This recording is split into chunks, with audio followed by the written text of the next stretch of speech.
Let's kick this around a little bit. Joining us now, Alexandra Macedo is a California assemblywoman. Siaka, Massaquoi, Fox News contributor. Thanks to both of you. Alexandra, to start with you. This started to sound like California. New York City started to sound like California. One of my things here, this is a great line.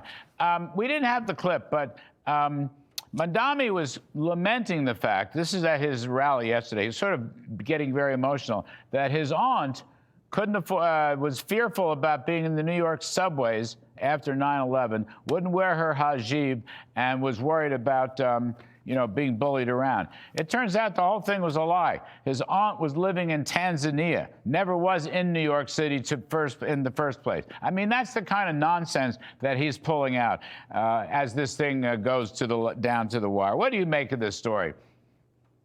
What I make of it is I don't understand politicians that don't think they're going to be fact-checked at some point.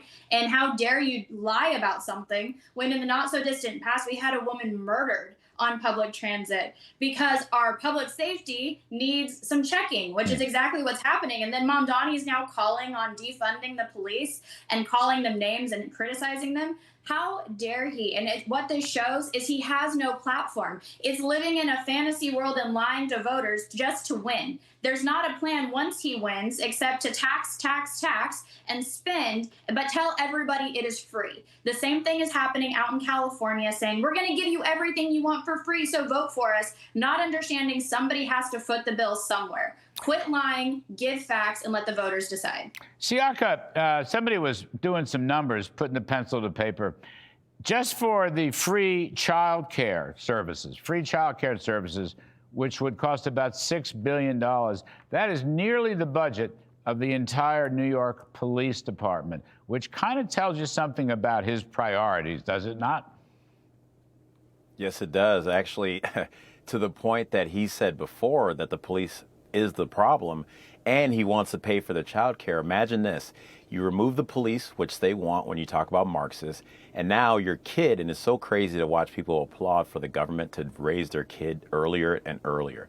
And once they're able to get into those New York schools that are about 90+% liberal leaning, if not just liberal, far left itself, now you're training those kids to become worker bees and actually away from the American dream, which is to own your own lifestyle and own your own business. And these people want more worker bees. And that's what he's trying to set up with this child care scam, basically. And he's attacking, I mean, they're really spending a lot of time attacking billionaires. You know, he singled out a couple, my friend Ken Langone, for example, being one of them.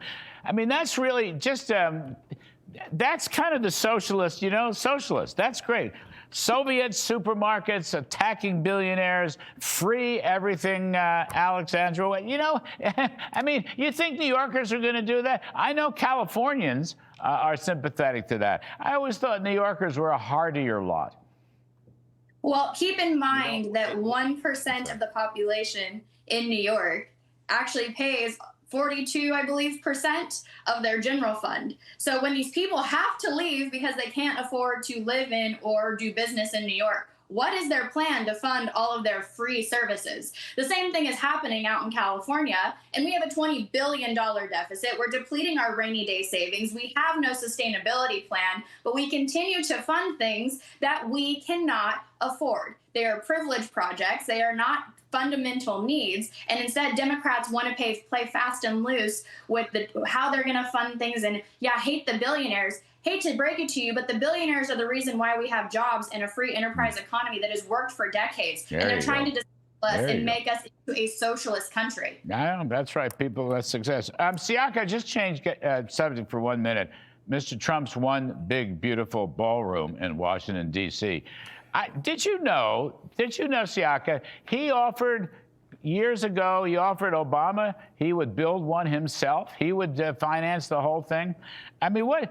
And now the Democratic Party is obsessing about this. In fact, one dumb Democrat said that they're going to have to run on tearing down the Trump ballroom in the next presidential election. What do you think about that? What's wrong with it? You think the public would rather see a beautiful ballroom or tear down a beautiful ballroom? Well, I think they'll rather see a beautiful big ballroom, and I hope that I get to go there one day. But what we have to understand is what was mentioned earlier is they have nothing to run on except for free stuff and but Trump. And so right now we're seeing, well, what can they talk about now? Well, but Trump's doing a project that's costing $250 million. And then the news, the other mainstream media outlets forget to tell you that that 250 is coming from private companies, including Apple and Google and even Amazon. Now, let me ask you this. Are any of those leftists going to just cancel those or throw away their Apple phone, their iPhones? Probably not, because it's not real. They just need to keep the emotion up, but it can only last for so long. And unfortunately, I do think Mamdani is going to win New York, and the people are going to have to live in it. And, you know, now we're going to have to figure out how it really goes, as opposed to just this champagne socialism that they always do. Well, we'll get a little primer on Soviet supermarkets that work so well. We'll get Soviet supermarkets. That's just what the public wants. Alexandra Macedo, thank you. Siaka, Massaquoi, appreciate it very, very much.